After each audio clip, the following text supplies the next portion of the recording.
Bonjour, je me présente, je m'appelle Charmine Desjala-Lida, je suis éducatrice spécialisée depuis plus de 10 ans maintenant. J'ai terminé ma technique en 2013 et depuis lors, j'ai commencé ma carrière en santé mentale dans un organisme communautaire en hébergement. J'ai ensuite poursuivi au gouvernement pour le CIUS du Nord de Montréal. Donc là, aujourd'hui, le but de cette vidéo est pour partir une chaîne YouTube, partir un organisme, vraiment dans le but d'informer la communauté, les personnes qui sont plus touchées par certaines problématiques que moi, en tant qu'éducatrice spécialisée, j'ai pu courtoyer depuis mes 10 ans de carrière. Donc, je pensais plus faire des séances d'information, des entrevues avec d'autres invités spéciaux que je vais pouvoir avoir dans l'émission avec moi pour qu'on puisse parler des sujets qui sont plus tabous dans la communauté, qui ne veulent pas être abordés. Là, oui, je vise plus précisément la communauté haïtienne parce qu'il y a plusieurs sujets tabous dans cette communauté-là qui ne veulent pas être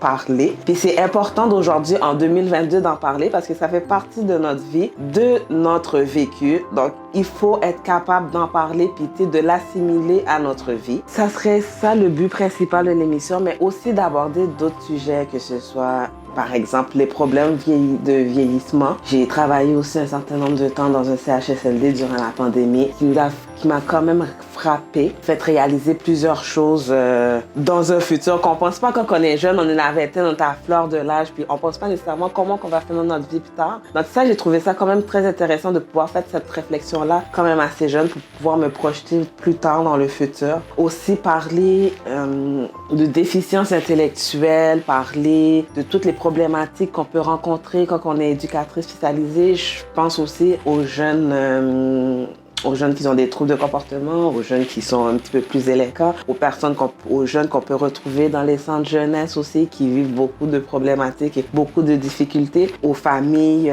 immigrantes qui vivent beaucoup de difficultés quand ils arrivent dans un nouveau pays et qu'il faut qu'ils s'adaptent à de nouvelles situations, que ce soit socio-économiques, que ce soit familiales, que ce soit avec l'adaptation de culture à la terre d'accueil qu'ils ont choisi, que ce soit aussi les itinérants.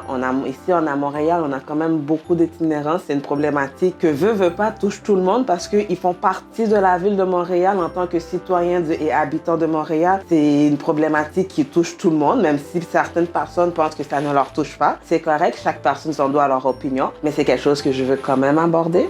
Aussi la toxicomanie. Ça touche pas tout le monde, mais c'est quand même une problématique qui touche encore là beaucoup de personnes ici. La toxicomanie, les problèmes de jeu, les problèmes de dépendance, les problèmes d'alcool, ça c'est tout aussi une autre catégorie de problématiques que j'aimerais aborder. Et sur ce, ça c'est un petit peu l'introduction. Je vais pas trop en dire, j'en ai dit déjà beaucoup je pense, mais au fur et à mesure, on va pouvoir mieux les détailler ensemble. Et j'aimerais ça aussi avoir votre avis sur certains sujets. Si vous avez des questions, des questionnements que moi je vais pouvoir répondre à vous et faire des recherches, faire des réflexions ensemble. Parce que oui, ça fait 10 ans que je suis éducatrice spécialisée. J'ai encore beaucoup de temps devant moi à travailler. Je connais pas tout. Et ça, c'est des réflexions qu'on va pouvoir faire ensemble. Parce que moi aussi, en tant qu'éducatrice spécialisée, aujourd'hui, je suis une éducatrice spécialisée en DITSA. C'est un nouveau programme qu'on a au CIUS du Nord, qu'on va développer. Nous sommes présentement en train de développer des plateaux de travail pour nos usagers. Parce qu'après 21 ans, ça, c'est beaucoup de choses que personne ne sait pas. Après 21 ans, ils vont plus à l'école, puis plusieurs d'entre eux n'ont plus rien à faire. Donc, notre but dans ça, c'est de leur donner une occupation au jour le jour pour qu'ils puissent